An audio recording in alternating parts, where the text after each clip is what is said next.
Assalamualaikum warahmatullahi ta'ala wabarakatuh. Alhamdulillahi rabbil alamin. Wassalatu wassalamu ala rasulina Muhammadin wa ala alihi wa sahbihi ajma'in. Allahumma aghnina bil ilmi wa zayyinna bil hilmi wa akrimna bit taqwa wa jammilna bil afiyati ya arhamar rahimin. Rabbi shrah li sadri wa yassir li amri wahlul 'uqdatam min lisani yafqahu qawli. Alhamdulillah tuan-tuan puan-puan yang dirahmati Allah Subhanahu wa taala, kita berada dalam asas pengajian usulul fiqh dalam bab di bawah bab al-adillah asy-syar'iyyah, dalil-dalil syarak bermula daripada al-Quran, dan juga semalam kita bincangkan hadis selama beberapa hari, dan hari ini kita masuk ijma'. Dan semalam kita telah membincang mengenai dengan ijma' ini dari sudut definisinya, dari sudut dalil yang menyatakan ijma' adalah sebagai satu hujjah. Kemudian kita bincang juga mengenai dengan ijma' ada dua jenis, iaitu ijma' sharih dan juga ijma' as-sukuti, al-ijma' as-sukuti. Adakah ijma' as-sukuti boleh dijadikan hujjah? Ulama berbeza pendapat. Ulama Syafi'i tidak terima kerana ada beberapa ihtimalat, kebarangkalian yang kita sebutkan satu persatu semalam, dan dia di tahap zon. Cuma sebahagian ulama menyatakan dia rendah sikit daripada sharih. Walau bagaimanapun yang qat'i adalah ijma' sharih, itu qat'i, tidak ada ruang ijtihad. Okey, tuan-tuan puan-puan yang dirahmati Allah Subhanahu wa taala, bila masa tentang qat'i bermaksud dia adalah ilmu yaqin, memang tahap 100% keyakinannya. Okey, alhamdulillah tuan-tuan puan-puan yang dirahmati Allah Subhanahu wa taala, sekarang ini kita terus pergi ke bab yang lain, iaitu dalam bab mafhum mustanid al-ijma'. Kita nak bincangkan tentang sandaran ijma'. Ijma' ni tak bolehlah kita kata ikut hawa nafsu semata-mata. Ijma' ini adalah berlandaskan, berasaskan dalil. Tuan-tuan puan-puan yang dirahmati Allah Subhanahu wa taala, bila sebut tentang ijma', ijma' di atas hukum syarak, maka tak dapat tidak ada sandarannya, iaitu adalah sandarannya berasaskan, bernaskan oleh nas syar'i. Okey.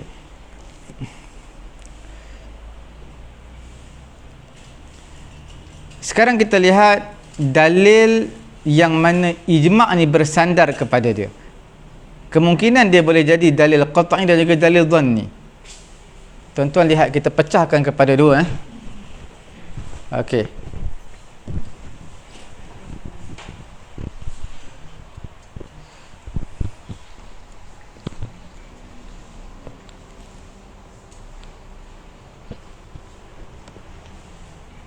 Sekarang kita lihat, bila sebut tentang sandaran, apa nama? Sandaran ijma'. Sandaran ijma'. Okey. Dia ada dua, sama ada sandaran yang disandarkan kepada apa? Kepada dalil qat'i,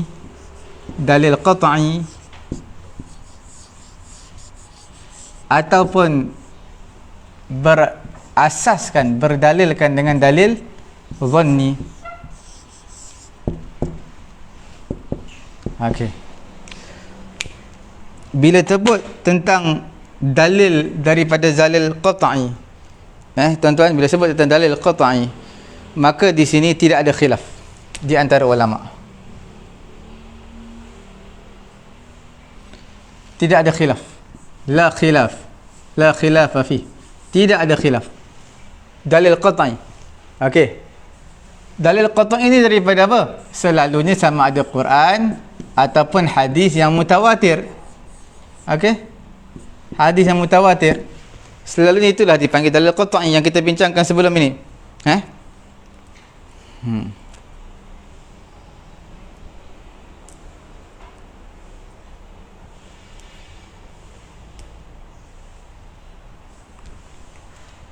Dan di sana juga dia sebut tentang sandaran ijma' dalil qat'i, bermaksud di sana tidak ada khilaf dalil yang lain. Dalil tu satu je.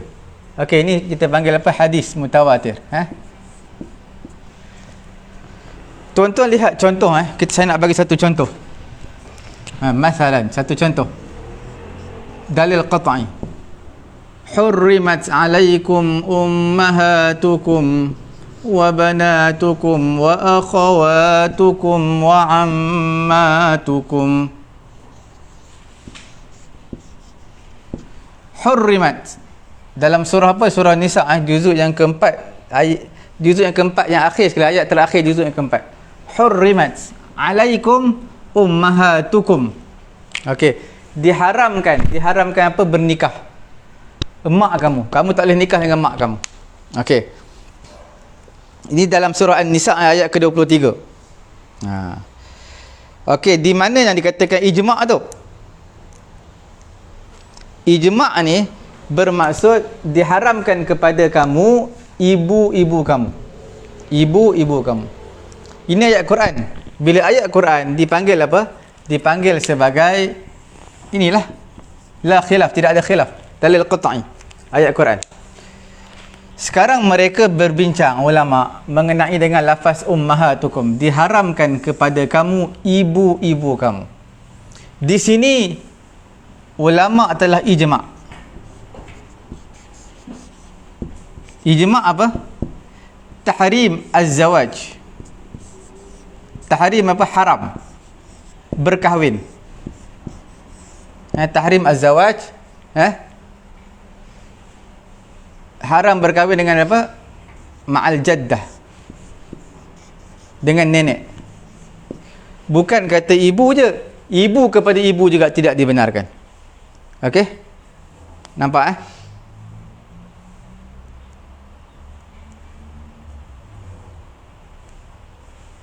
itu dipanggil sebagai apa? Ijma'. Okey, sekarang saya ulang sekali lagi. Bila sebut tentang sandaran ijma', sandaran dalil qat'i, la khilaf. La khilaf fihi, tidak ada ulama berbeza pendapat mengenai dengan dalil qat'i ni, sama ada dengan Quran ataupun hadis mutawatir. Contoh, hurrimat 'alaikum ummahatukum, diharamkan kepada kamu ibu kamu. Ibu kamu adalah dengan nas. Haram berkahwin dengan siapa? Haram. Okey, tuan-tuan lihat, ini bukan bil. Tahrimuz zawaj bil jaddah. Okey, tahrimuz zawaj, haram berkahwin bil dengan emak.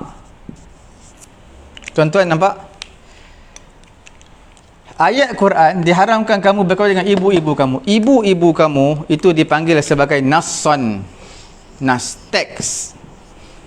Teks, haram berkahwin dengan ibu. Tapi dengan haram berkahwin dengan nenek, tak disebut ibu-ibu kamu. Ini adalah ijma' di kalangan ulama. Ijma'. Jadi bila sebut tentang ijma', ulama ijma' berdasarkan dalil qat'i, la khilaf, tidak ada khilaf. Bermaksud tak ada pun ulama kata boleh berkahwin dengan nenek. Seperti mana kita beritahu hukum ijma', wajib berpegang beramal dengan dia, dengan ijma'. Okey. Okey, sekarang kita lihat pula contoh yang kedua, dipanggil sebagai zanni, bersandarkan kepada dalil zanni. Cuma adakah boleh nak sandarkan ijma' ni dengan dalil zanni? Tak kiralah dalil zanni ni ada dua. Dalil zanni ni apa? Ada dua. Seperti mana dalil qat'i ada dua, Quran dan juga hadis mutawatir, begitulah zanni juga ada dua, dipanggil sebagai hadis ahad. Hadis ahad. Apa itu hadis ahad? Kita bincang panjang lebar sebelum ni. Refer balik episod kita ataupun siri kita sebelum ini. Ahad lawan kepada mutawatir. Itu ringkas. Kemudian yang kedua, qiyas. Okey. Tuan-tuan nampak di sini? Adakah boleh zanni ni nak bersandarkan kepada hadis ahad dan juga qiyas? Maka jumhur, majoriti di kalangan ulama-ulama usul, mereka menyatakan tidak disyaratkan sandaran ijma' mesti dalil qat'i, tidak disyaratkan. Dalil zanni pun boleh dengan menggunakan hadis ahad ataupun qiyas. Boleh juga. Okey.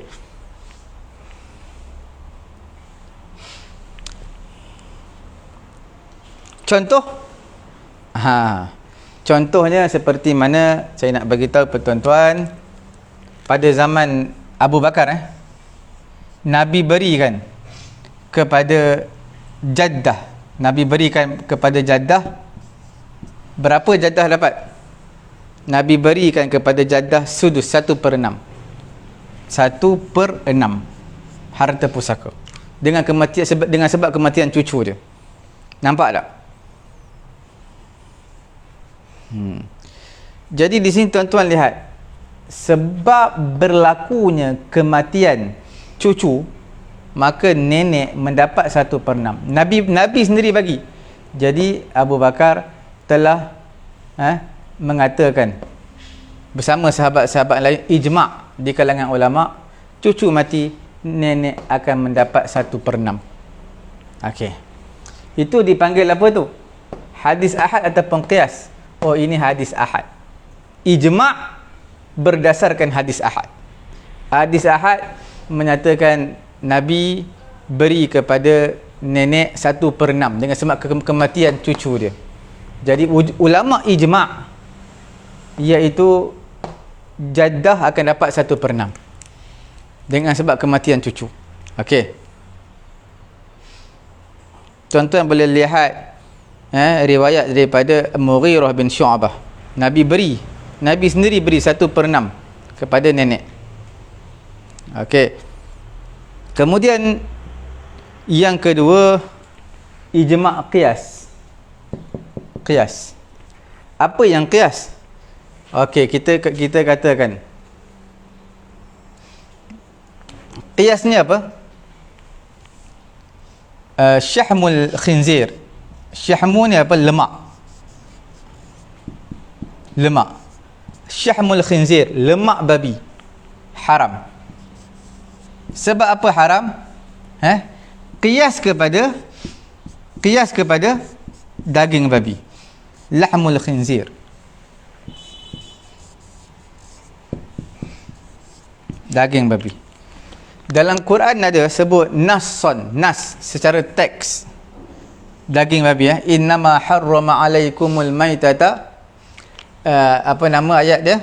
Innama harrama alaikumul maitata waddama wa lahmal khinzir. Lahmal khinzir. Ni nas, jelas. Haram daging babi. Lemak babi tak sebut. Kulit babi tak sebut. Semua tak sebut. Daging babi sebut. Jadi semua itu adalah qiyas. Daging babi haram, lemak babi pun haram. Qiyas. Maka ulama telah ijma'. Ulama telah berijma', sepakat menyatakan daging lemak babi adalah haram berdasarkan ijma'. Sandaran dia adalah qiyas. Nampak? Ini lahmul khinzir adalah ayat Quran. Qiyas adalah lemak babi. Okey. Apakah dalil lemak babi itu haram? Qiyas kepada nas Al-Quran. Ijma' di kalangan ulama, ijma' bersandarkan kepada qiyas menyatakan daging babi adalah haram. Bila sebut tak ijma', dia lagi tinggilah level lah. Jadi wajib berpegang dan hukumnya haram siapa yang langgar ijma'. Berdosa lah. Okey. Tuan-tuan perempuan yang dirahmati Allah Subhanahu Wa Taala, ini sandaran ijma'. Dia tak boleh ikut hawa nafsu je. Dia mesti ada sandaran dia, sama dalil qat'i ataupun dalil zanni. Dalil qat'i berdasarkan Quran dan juga hadis mutawatir, tak ada khilaf. Dalil zanni, hadis ahad dan juga qiyas. Okey. Tuan-tuan perempuan yang dirahmati Allah Subhanahu Wa Taala, imsahu. Okey. Kita terus lihat kepada faedah ijma'. Selepas ada sandaran ni, lepas kita terangkan sandaran ijma', apakah faedah, benefit yang kita boleh dapat? Ijma' ni tak dapat tidak, kena ada sandaran yang kita bagi tahu tadi. Cuma ada sedikit soalan. Apakah faedahnya ada ijma'? Apakah faedah ada ijma'? Sedangkan dalil dah ada dah. Nampak tak? Sumber masadir at-tasyri', al-adillah asy-syari'iyyah dah ada, dalil syarak dah ada. Buat apa nak ijma' lagi? Sebab ijma' tak dapat tidak kena ada dalil. Ijma' tak dapat tidak kena ada dalil. Dalil dah ada dah, buat apa nak ijma' lagi? Okey, tuan-tuan puan-puan yang dirahmati Allah Subhanahu wa taala. Antara perkara yang pertama saya nak sebut. Sebab apa kita perlu ijma' lagi? Okey, antaranya. Okey.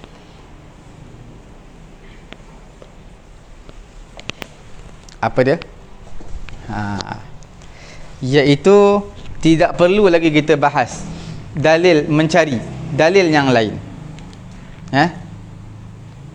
Yang ijma' ke atas, yang ke atas peristiwa yang diijma'kan ke atasnya. Apa faedah dia? Faedah ijma'. Faedah apa? Ijma'. Antaranya, kita tak perlu lagi untuk membahaskan, mencari masalah yang wujud ulama telah ijma' di atas masalah tersebut.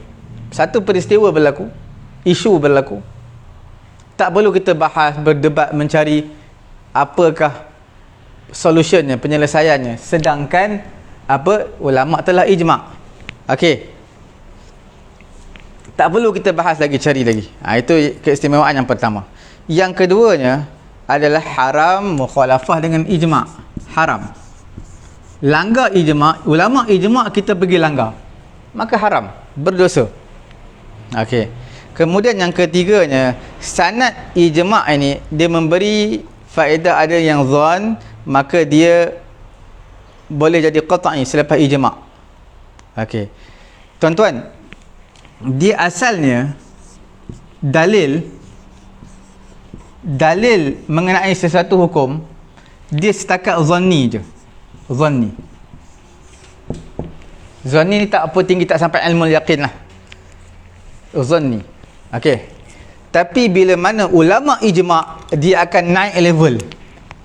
Naik level. Bila ulama ijma', dia akan naik level apa? Qat'i. Nampak tak? Inilah perbezaan dia. Satu isu ada dalil, tapi dalil tu dalil zanni. Dalil ada dua, satu yang qat'i. Qat'i memang tak ada khilaf lagi lah, tapi dalil zanni. Bila dalil zanni, ulama pula ijma' di atas dalil tadi, maka akan bertukar menjadi qat'i. Jelas? Itulah faedah kita ijma'. Faedah ijma'. Okey.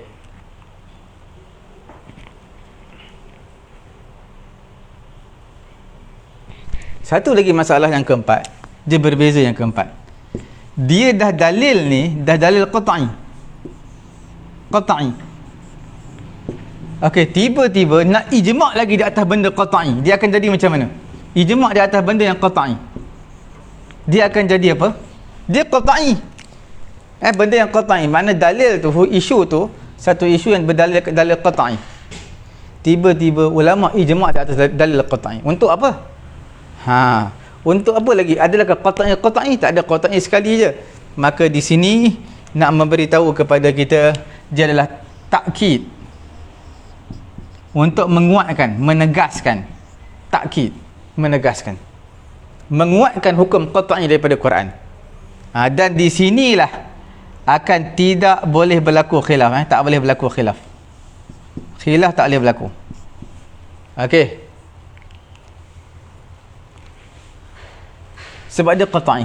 Jelas Itu faedah yang kita dapat. Empat perkara yang kita dapat daripada faedah apa tujuan untuk ijma' ni. Okey.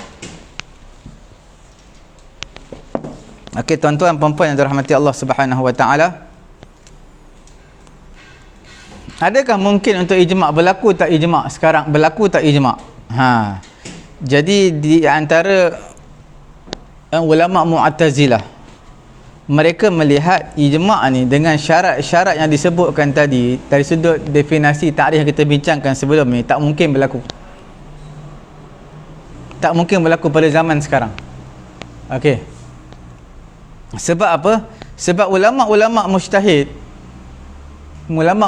mereka berbeza-beza tempat. Satu di negara ni, satu di negara ni, dan tidak ada jalan untuk kita mengetahui mereka dan mengetahui pendapat mereka. Macam mana kita nak tahu pendapat mereka? Macam mana kita nak tahu mereka ni mujtahid ke tidak? Itu pendapat Mu'tazilah.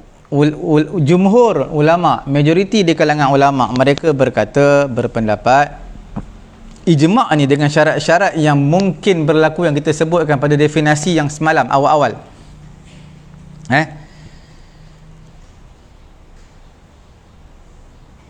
Dia mungkin berlaku. Boleh berlaku seperti mana yang telah terdahulu.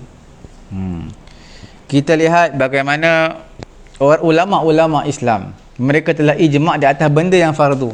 Ulama ijma' sembahyang fardu 5 waktu itu adalah sembahyang yang wajib, fardu. Ulama ijma'. Puasa bulan Ramadan, menunaikan haji di Baitullah 1 kali seumur hidup adalah wajib. Ulama ijma'. Ijma' di atas benda yang fardu, benda yang qat'i. Okey? Jadi makna benda tu boleh berlaku. Sekalipun kita katakan ijma' adalah masdar, sumber yang baru, dalil yang ketiga selepas daripada Quran, selepas daripada hadis. Dalil yang ketiga adalah ijma'. Okey? Sedangkan ijma' ini tidak ada pada zaman Nabi SAW kerana masadir, sumber pensyariatan pada zaman Nabi hanya 2 je, Quran dan juga hadis. Dia tak berhajat pun kepada selain daripada wahyu, sebab mereka ada isu yang berbangkit, ada masalah, kemusykilan, mereka jumpa dengan Nabi. Mereka tengok ayat Quran, ada tak perbahasan, tak ada, jumpa dengan Nabi. Tak perlu kepada ijma'. Cuma ijma' ni dia berlakunya bila pada zaman Khulafa' Rasyidin. Itu je boleh berlaku. Terutamanya pada 2 zaman, iaitu zaman Abu Bakar dan juga zaman Umar radhiyallahu taala anhuma. Di mana ulama-ulama yang mujtahid, yang masyhur, yang tetap di Madinah, yang pulang ke Madinah, maka kita lihat pendapat-pendapat mereka. Nampak tak? Jadi ulama mujtahid pada ketika zaman Khulafa' Rasyidin, terutama zaman Abu Bakar dan juga zaman Umar, kerana mereka sempat dengan Nabi dan mereka ni level yang mujtahid. Okey? Dan mereka tetap di Madinah. Kita boleh tahu pendapat-pendapat mereka. Okey. Sahabat radhiyallahu taala anhum, selepas kewafatan Nabi, mereka berpegang kepada 3 benda. 3 perkara: Al-Quran, hadis Nabi. Kalau tak ada hadis Nabi, Ar-Ra'yi. Ar-Ra'yu adalah kita panggil ijtihad. Cuma bila sebut tentang Ar-Ra'yu, ijtihad, kadang-kadang ittifaq, sebulat suara di kalangan sahabat setuju, kadang-kadang tak. Bila semua di kalangan sahabat setuju, maka jadilah dia ijma' as-sahabi, ijma' as-sahabat. Kalau ada seorang 2 yang tak setuju, maka dia jadi ijtihad dari pendapat. Inilah qaul, pendapat sahabat sekian. Inilah pendapat Ibnu Abbas. Inilah qaul Ibnu Umar. Jadi ini semua pendapat sahabat. Kalau ada orang yang tidak setuju. Kalau semua sahabat setuju, maka jadi ijma'. Jelas? Okey, kerana itu kita katakan, kita nak mentaukidkan berlakunya ijma' ni pada zaman sahabat, dan telah pun berlaku pada zaman sahabat beberapa isu perkara yang banyaklah. Seumpama mereka ijma' di atas beberapa perkara. Perkara yang pertama mereka ijma' pada zaman sahabat apa dia? Perang kepada orang yang tidak menunaikan zakat. Perkara yang kedua, kumpulkan Quran, mereka ijma'. Perkara yang ketiga, beri kepada nenek 1/6 atas kematian cucunya. Ijma' juga di kalangan ulama. Bila berlaku pembukaan tanah, telah berlaku, orang Islam telah jajah satu negara, telah dibuka satu negara, maka tidak diberikan bahagian tanah tadi kepada siapa yang pembuka tanah, iaitu tentera-tentera Islam yang berjuang. Nabi tak bagi. Bukan Nabi tak bagi, ijma' di kalangan sahabat, mereka tidak membahagikan tanah-tanah yang maftuhah, al-aradi al-maftuhah, tanah yang dijajah, yang telah dibuka, yang telah ditakluk oleh orang Islam. Sahabat juga telah berijma' pada zaman sahabat tidak boleh berkahwin dengan seorang perempuan yang mana dia kahwin dengan perempuan tu, dia kahwin juga dengan makcik perempuan tu. Maknanya dia kahwin dengan seorang perempuan, isteri dia kahwin dengan makcik isteri dalam masa yang sama, tak boleh. Itu ada hadis, dan ulama sahabat telah ijma' di atas hadis tersebut. Apa dia lagi? Tak boleh kahwin dengan pakcik dia. Pakcik. Makcik sebelah mak dan juga makcik sebelah ayah. Mana dia dah kahwin dengan isteri dia, tak boleh kahwin dalam waktu yang sama. Dia tak cerai isteri dia, dia tak isteri dia tidak mati, dia, kita katakan apa dia tadi, dia masih lagi dalam hubungan suami isteri dengan isteri dia, dalam masa yang sama nak kahwin dengan makcik belah mak isteri dia ataupun makcik belah ayah isteri, tak dibenarkan. Ijma' di kalangan sahabat. Ada pun selepas zaman sahabat, ulama yang mujtahid ni bertebaran serata alam. Banyaklah bilangan mereka, dan susah untuk mereka berkumpul satu tempat satu masa untuk mereka bermesyuarat, meeting mengenai satu isu, sebab mereka dah bertebaran merata negara. Dan pada zaman tersebut kita lihat zaman-zaman dahulu kala bagaimana dalam nak merentasi negara, satu negara, dua negara, bukan satu hari, bukan 2 hari, mungkin seminggu, mungkin 2 minggu. Okey, tuan-tuan boleh lihat perbahasan yang saya sebutkan tadi dalam Usulul Fiqh Al-Khadari, karangan Imam Al-Khadari. Okey, kita lihat lagi ijma' ini dalam kitab dalam kitab karangan Imam Syafi'i. Ada membahaskan mengenai ijma' ni di atas perkara-perkara yang ma'ruf, daripada kita panggil minal umur, kita panggil al-umur minad din bid-darurah. Al-umur minad din bid-darurah, perkara-perkara yang semua manusia tahu, mesti tahu. Tak perlu kepada penelitian, tak perlu kepada ijtihad ataupun dalil untuk mengetahui perkara itu. Semua manusia tahu. Jadi Imam Syafi'i menyatakan mengenai isu ini, masalah ini, dia kata apa? Yasihul ijma' fil fardil ladzi la yasa'u jahluhu. Sah juga ijma' mengenai kefarduan yang tidak ada keluasan kejahilannya, iaitu tidak ada ruang manusia tak tahu, semua tahu. Tuan-tuan tanya orang semayang fardu tak 5 waktu, semua tahu. Tak kira saya belajar satu, belajar satu pun tahu. Okey. Jadi nak bagi tahu perkara tersebut, bila sebut tentang puasa bulan Ramadan, wajib semua kena puasa. Tuan-tuan kata saya belajar sekolah pun dah belajar satu je. Tak kira belajar satu, tak belajar satu, semua manusia tahu benda tu. Semua kedai tutup bulan Ramadan, kedai mamak je buka kalau buka lah. Jadi nak bagi tahunya, apa dia? Benda yang mana semua manusia tahu, itu pun boleh ijma' di atas perkara tersebut. Sah ijma'. Imam Syafi'i kata. Okey, ijma' di atas hukum-hukum yang mana maudhu'ul ittifaq bainal ulama. Ulama semua sebulat suara dalam isu itu. Li'annaha mustafadah minan nusus al-qat'iyyah. Contoh beriman kepada Allah daripada nas-nas qat'i. Beriman kepada Quran, beriman kepada Rasul. Ni semua dalam Quran. Beriman kepada Allah, beriman kepada Quran, Rasul, sembahyang 5 waktu, zakat yang difardukan, menunaikan haji di Mekah. Boleh untuk ulama ijma' di atas perkara yang fardu. Dan benda ni tak perlu pun kita perbahas panjang sampai beratus-ratus muka surat nak menyatakan sembahyang tu fardu. Bagi tahu dalil sikit pun dah mana tahu dah. Okey. Sebab benda-benda al-umur minad din bid-darurah, perkara-perkara yang manusia semua mesti tahu, benda ni kita panggil siapa yang ingkar dia akan jadi kafir. Tak kira lah dia kata saya ni tak belajar tak tinggi, baru mungkin sebab dia duduk di negara Islam yang mudah untuk mencari ilmu, jadi mustahil dia tak tahu. Kemungkinan jenis yang pertama yang kita katakan tadi, apa jenis pertama? Ijma' di atas perkara al-umur minaddin bid-darurah, perkara yang fardu, yang tak ada manusia yang tak tahu.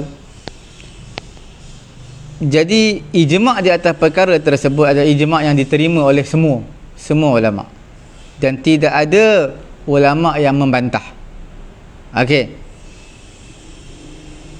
sehingga ulama kata siapa yang ingkar terhadap ijma' ini, ijma' di atas benda yang fardu, hukumnya kafir. Perkara yang kedua, tuan-tuan perempuan dirahmati Allah, adalah ijma' yang diambil daripada jalan ijtihad pada dalil ataupun dengan cara penelitian perbahasan di kalangan ulama. Ijma' di atas hukum ini dia adalah ijma' yang kita panggil al-munaqashah bainal ulama, perbahasan di kalangan ulama. Jadi sudah pasti dia diambil daripada nas, tapi nas bukan qat'i, nas yang dipanggil sebagai nas apa? Dhanni. Nas dhanni. Ataupun kalau tidak dhanni pun, tidak qat'i, tidak dhanni, tapi dia adalah ijtihad semata-mata. Seumpama yang saya sebutkan tadi, ijma' sahabat ke atas pendapat Saidina Umar untuk tidak membahagikan tanah yang ditakluk kepada al-ghanimin, kepada si orang-orang yang penerima penerima harta ghanimah. Menerima harta ghanimah, mereka tidak diberikan tanah-tanah Islam yang ditakluki. Itu pendapat Saidina Umar. Tapi ulama sahabat-sahabat lain semua sepakat. Jadi maksudnya jadi ijma'. Bahkan Saidina Umar telah wakafkan tanah tersebut. Tanah-tanah yang ditakluk oleh tentera Islam, tanah tersebut Saidina Umar wakafkan. Sebab apa? Di sana ada maslahat rajihah, maslahat yang lebih utama. Sebab tu nak bagi kepada ghanimin, penerima harta ghanimah, Saidina Umar lihat di sana ada keperluan yang lebih lagi, iaitu wakafkan untuk orang-orang Islam. Okey.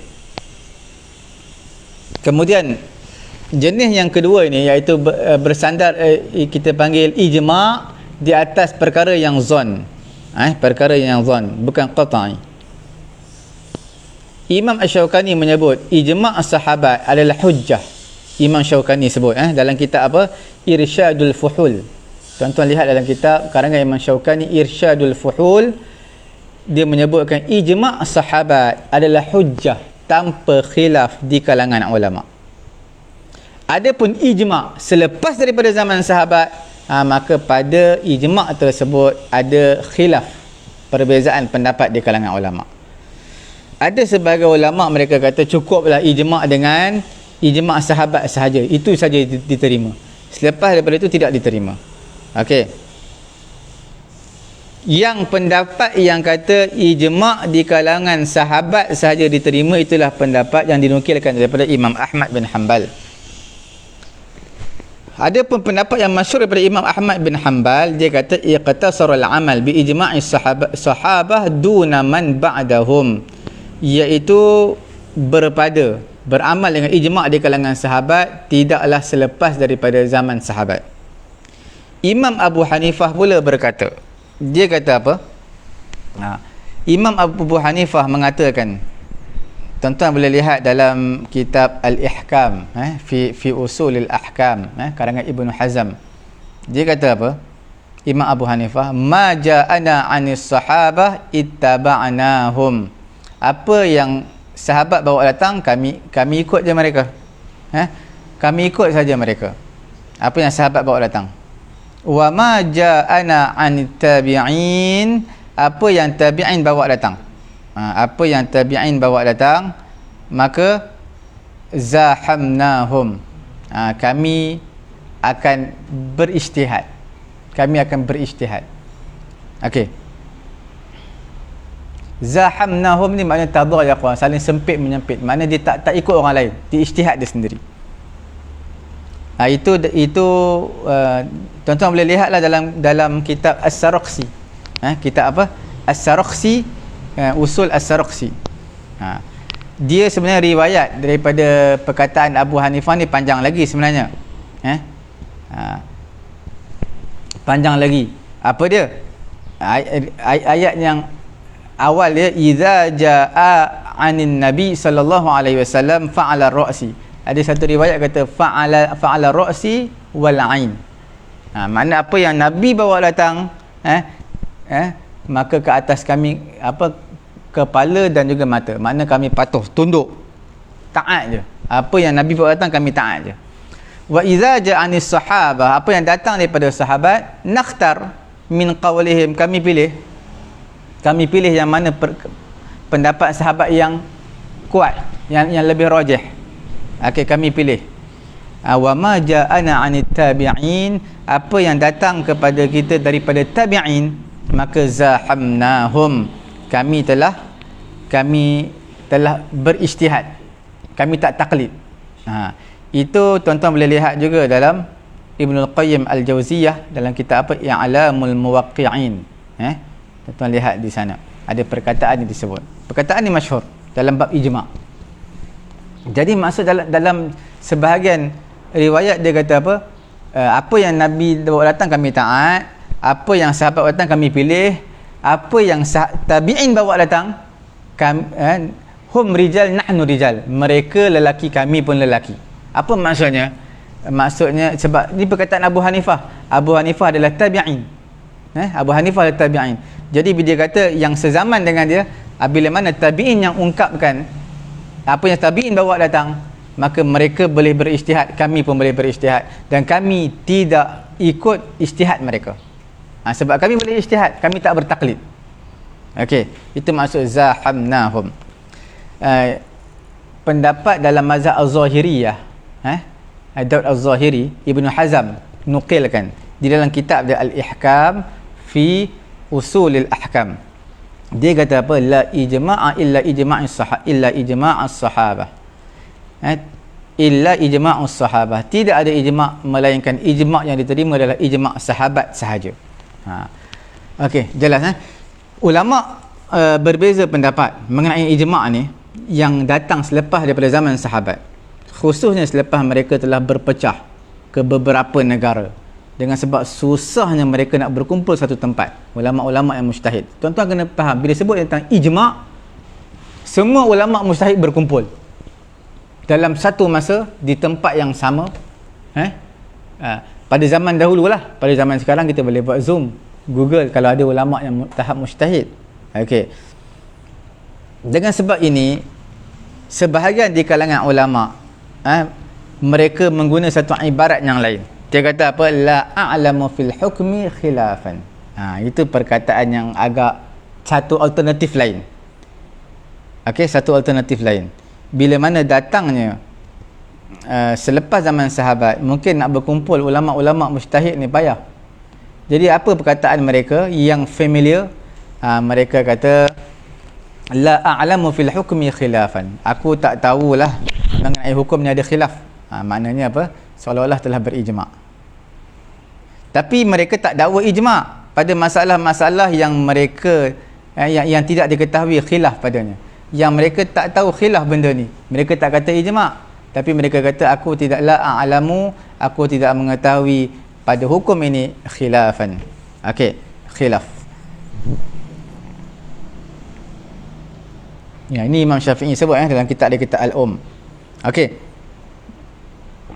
Imam Ahmad rahimahullahu ta'ala, Imam Ahmad bin Hanbal berkata, wa manidda'a al-ijma', siapa yang mendakwa ijma' fahuwa kadhibun, dia berdusta.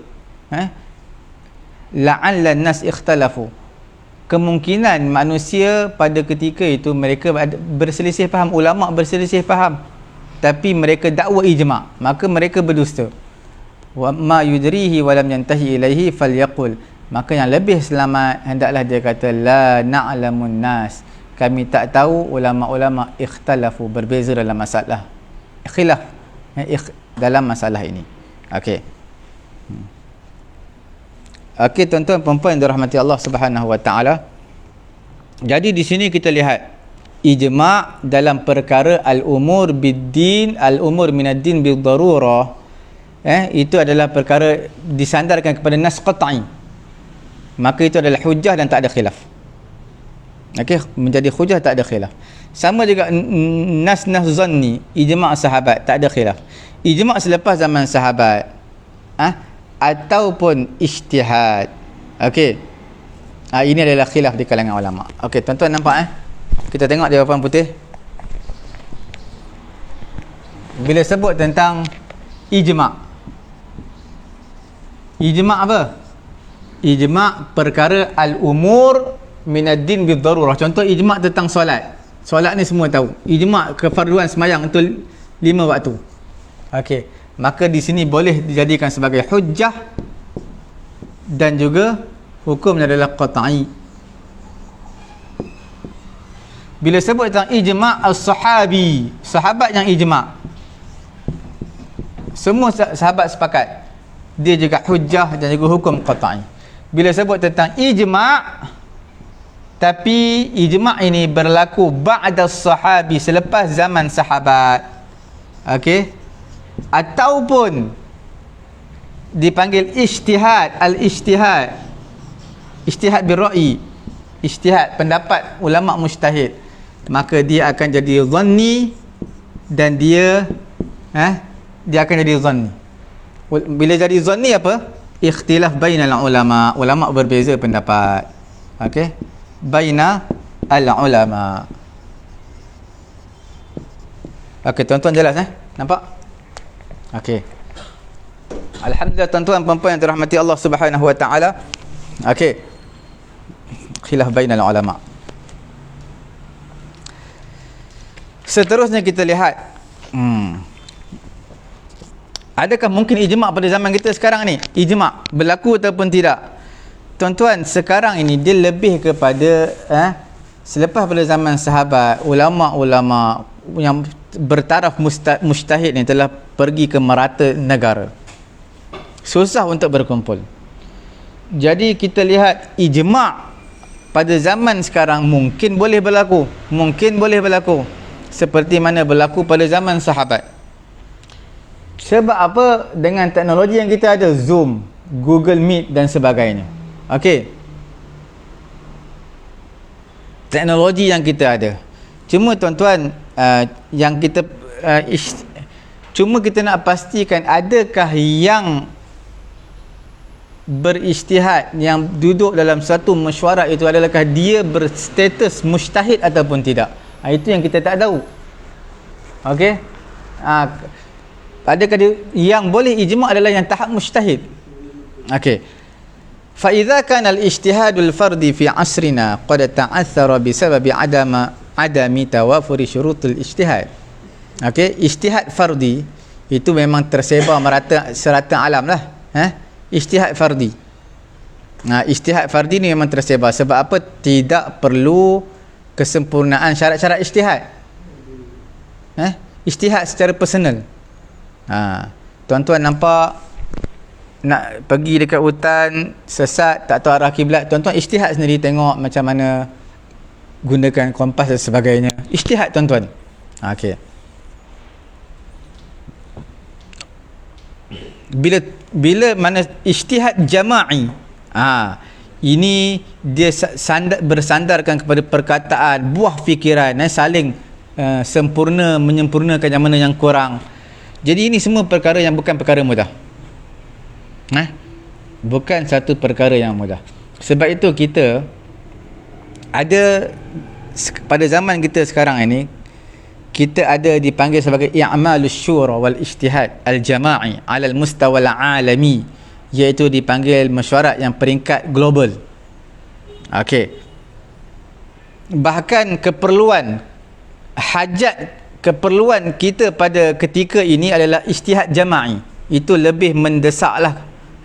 Keperluan itu lebih memerlukan. Berbanding dengan ijma'.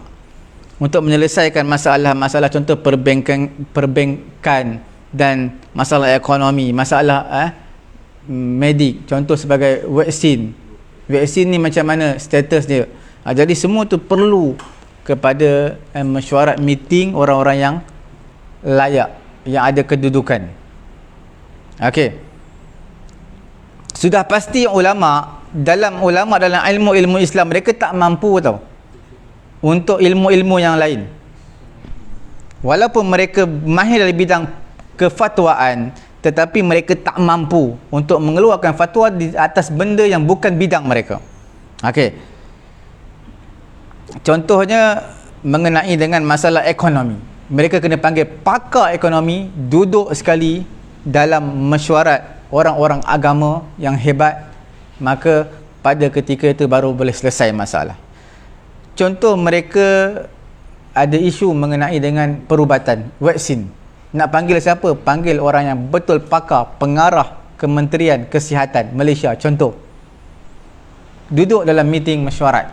Kalau yang dunia WHO yang boleh dipercayai, duduk dalam meeting mesyuarat, maka ulama-ulama akan kaji, akan bahaskan semua, dan mereka akan keluarkan satu ketah kerja yang menyatakan hukum je bagaimana. Okey.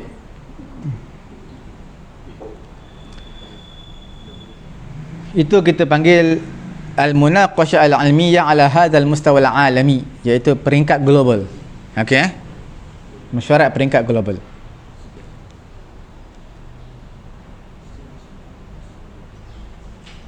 Dia tak sampailah ke tahap kita panggil ijma', cuma dihampirlah kepada ijma'. Bila mana telah keluar apa yang diputuskan oleh contoh majma' fiqh. Di sana kita panggil ada majami' al-fiqhiyah wal ilmiyah, di merata alam kita ada majma' fiqhi li rabitil alam al-islami bi Makkah al-Mukarramah, ada majma' al-buhuth al-islamiyah di Azhar, Mesir. Jadi kita ada majma' fiqh. Jadi mereka yang akan bentangkan dan kita wajib untuk berpegang dengan pendapat mereka. Okey. Kemudian tuan-tuan dan puan-puan dirahmati Allah Subhanahu Wa Taala, antara kitab yang membahaskan masalah-masalah yang mujma' alaiha, yang telah diijma'kan. Masalah yang telah diijma'kan. Apa dia? Yang pertama, karangan kitab ijma' karangan Muhammad bin Ibrahim Ibnul Munzir. Dia lahir pada tahun 242 lah. Ibnul Munzir 242. Kitab nama kitab Al-Ijma'.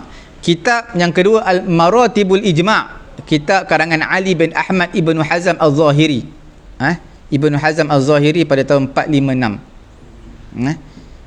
Dia menyebut masalah-masalah yang mujma' alaiha, yang telah ulama ijma' ke atasnya, dan dia telah kritik telah mengkritik karangan Ibnu Hazm Al-Zahiri ni oleh Ibnu Taimiyah. Ibnu Taimiyah dia wafat pada tahun bila? 728. Ibnu Hazm Al-Zahiri 456 dia wafat. Dinamakan kitab Ibnu Taimiyah ni Naqdu Maratibil Ijma' kerana mengkritik kitab Ibnu Hazm Al-Zahiri, kitab Maratibul Ijma'. Kemudian datang Ibnu Qudamah Al-Hambali dalam kitab dia Al-Mughni. Ini kitab masyhur. Ibnu Qudamah pada tahun 630 Hijrah dia wafat. Ibnu Qudamah Al-Qurashi Al-Maqdisi. Jadi dia antara ulama yang masyhur dalam mazhab Hambali. Dia juga dalam kitab Al-Mughni ada menceritakan masail al-ijma', masalah-masalah ijma', dan dia naskan banyaklah daripada masalah-masalah. Begitulah juga telah datangkan masalah ijma' ini Imam An-Nawawi, Asy-Syafi'i, Imam An-Nawawi bermazhab Syafi'i, yang wafat pada tahun 676 Hijrah. Dia juga telah karang satu kitab majmu' yang di dalamnya diletakkan beberapa masalah yang telah diijma'kan. Okey.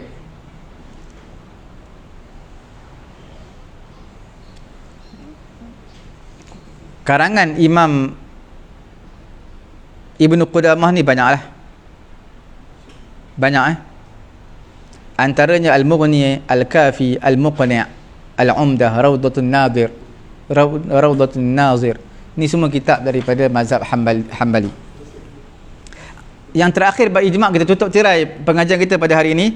Antara contoh ijma' dalam kitab-kitab apa dia? dalam kitab, terutamanya kitab Majmu' lah, menyatakan wajib niat pada taharatul hadas. Wajib niat pada mengambil wuduk, mandi wajib niat. Ulama ijma'. Perkara yang kedua, al-qahqahah, ketawa membatalkan solat. Ketawa dalam solat membatalkan solat, ulama ijma'. Mengharuskan sapu khuf dalam ketika musafir, ulama ijma' boleh. Menggugurkan solat daripada orang yang haid, ni ada hadis. Ada hadis. Pada waktu haid dia gugur solat daripada orang yang haid, maka ulama telah ijma'.